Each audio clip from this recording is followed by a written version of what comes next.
starts now. Thanks for sticking with us here at 7:30. Tonight, we are keeping an eye on all the wildfires that have been popping up across North and South Carolina.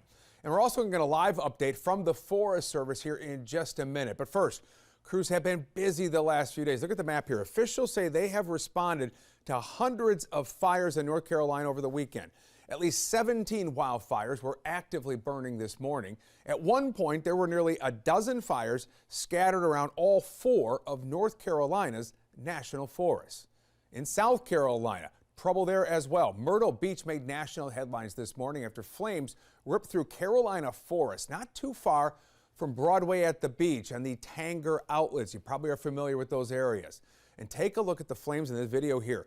The South Carolina National Guard says it deployed 2 Blackhawks and a Chinook helicopter to support firefighters. Now, thankfully, at last check, no reports of any deaths. Horry County Fire Rescue spokesperson there says the fire began Saturday when someone noticed burning in their backyard, despite a burn ban being in effect. Closer to home, firefighters in Polk County near the towns of Tryon and Sulda are battling a 400-acre forest fire that at last check was only about 30% contained. So that's about an hour outside of Asheville. Residents have been encouraged to evacuate their homes until that situation comes under control. Police have been checking to make sure residents are okay. Firefighters, they tell us that they are hopeful that this will all be contained in just a couple of days, of course, wind and weather permitting. So let's get the very latest on all of this and talk to Philip Jackson with the North Carolina Forest Service. Philip, I know it's a busy time for all of you, so I appreciate you taking a couple of minutes here. Talk about that fire up in the Tryon area. I guess it's the biggest one that's kind of been going in close to our area. Where are you on containment tonight?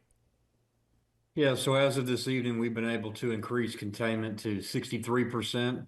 It's currently 539 acres in size, but the acreage increase that we've had today has been due to strategic firing operations, which is where our personnel has actually burned out some of the additional brush around the area to increase containment and widen those containment lines. A lot of those voluntary evacuations have been lifted and folks are currently returning home. There is, I think it's the 3,000 to the 3,900 section. Those evacuations are still in place, voluntary in place, but most folks have returned. So things are definitely trending in the right direction on that fire. This time of year, obviously, you are dealing with so many environmental issues, right? Not only the wind that we dealt with certainly this weekend, the low humidity, but just the dry brush out there. There's just so much fuel to work with, correct? That's correct, especially in western North Carolina, where you're going to have entire mountainsides who or that experience that blow down during Hurricane Helene. Obviously, that additional excessive fuel loading is an additional challenge. There's some accessibility challenges in western North Carolina as well, just from road systems and networks that were previously in place and previously accessible are now either no longer there because they've been washed out from the hurricane or they're still buried in debris. So accessibility, especially in western North Carolina, is a little more challenging this time around than in previous years, as well as that additional fuel loading from Hurricane Helene. And as you mentioned, this past weekend with the high winds, we definitely saw an increase in fire activity as a result. Philip, with so many fires scattered across the state, how are your resources holding up? Overall, we're doing the very best that we can. We do currently have about 100 vacancies across the state. Those are not related to the federal layoffs that many people are aware of over the last few weeks. But because of those vacancies, we are stretched rather thin, but we'll continue to do the best we can. I mean, this is what we do this time of year. This is who we are. And so the fire activity that we're seeing right now is not uncommon, but those vacancies, they are with us, and they're going to continue to be with us for the foreseeable future. And just a reminder for all of us right now, be careful this time of year, as you point out, right? Don't burn where you don't have to, and just do everything you can to keep from starting a fire. Absolutely. The conditions right now remain ripe for wildfires to spread quickly.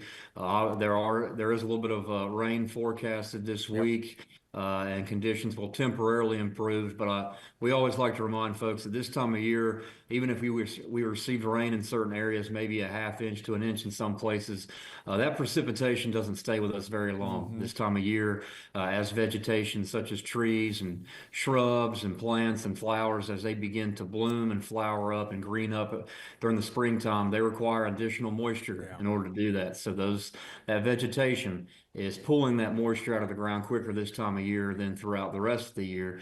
And so even if you receive a rain event where you get 1 to 2 inches here and there, it's not with us for very long simply because so much vegetation out there is pulling that moisture out of the ground to green up. So things dry out quickly this time of year, and spring wildfire season typically stays with us through May. So we're going to be looking at these conditions for a little while. So be careful, folks, no matter what, when you're outside right now, and do everything you can to help these firefighters who are doing all they can.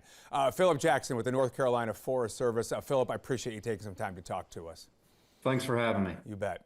On Friday, our meteorologist warned you that this fire risk was going to be high this weekend. Local counties trying to get that word out, as we just talked about, asking people not to burn anything.